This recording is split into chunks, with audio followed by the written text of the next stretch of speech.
عمران خان کی 7 عبوری ضمانت کی درخواستوں پر دو اعتراضات عائد۔ اسلام آباد ہائی کورٹ کے رجسٹرار آفس نے دو اعتراضات عائد کیے ہیں۔ عمران خان نے بایو میٹرک نہیں کروایا۔ رجسٹرار آفس کا یہ اعتراض سامنے آیا ہے۔ ٹرائل کورٹ سے پہلے ہائی کورٹ کیسے دائر ہو سکتی ہے؟ اسی حوالے سے مزید تفصیلات بھی جانیں گے خرم ملک سے۔ خرم، بتائیے گا کیا اپڈیٹس ہیں آپ کے پاس؟ بالکل ہی جیسے کہ عمران خان نے آج اسلام آباد ہائی کورٹ میں اپنے جو 7 مقدمات ان کے خلاف درج ہوئے ان میں ضمانت سے قبل از گرفتاری کے لیے آج پیش ہونا تھا، تو ابھی عمران خان نے آتا عدالت میں ان کی گاڑی کو داخلے کی اجازت مل چکی ہے، اور جیسے کہ رجسٹرار ہائی کورٹ نے ان کی درخواستوں پہ دو اعتراضات عائد کیے تھے، تو ان اعتراضات کو دور کرنے کے لیے اس وقت عمران خان اپنے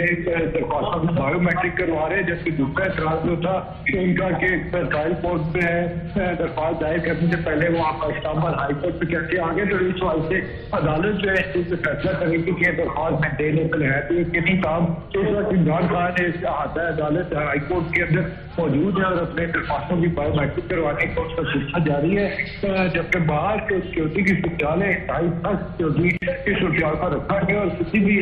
عام شہری کو اور کسی دیگر وکلا کو بھی اندر آنے کی اجازت نہیں دی جا رہی، جبکہ کارکنان کو عدالت اور احاطہ عدالت کے لیے پولیس کی بھاری تعداد کی گئی ہے، کار سارے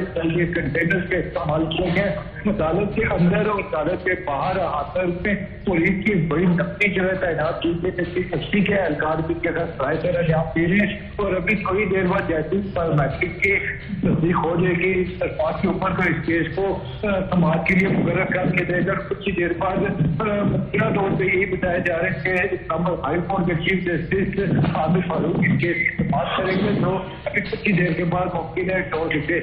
بات کی جاتی ہے۔ ٹھیک ہے خرم، آپ ہمارے ساتھ رہے گا۔ ہمارے ناظرین کو ایک اور خبر سے بھی آگاہ کر دیتے ہیں کہ چیئرمین تحریک انصاف عمران خان کی پیشی کے موقع پر سیکیورٹی کی مانیٹرنگ کے لیے سیف سٹی کوارٹر میں کنٹرول روم قائم کر دیا گیا۔ سیکیورٹی انتظامات کی فیلڈ نگرانی ایس پی یاسر آفریدی کے سپرد ہے۔ پولیس کا کہنا ہے کہ اسلام آباد میں پہلے ہی دفعہ 144 نافذ ہے، خلاف ورزی پر کارروائی ہوگی، صرف متعلقہ افراد کو عدالتی احاطے میں داخلے کی اجازت ہوگی۔ خرم ملک تمام تر تفصیلات سے آگاہ کر رہے تھے، آپ کا بہت شکریہ۔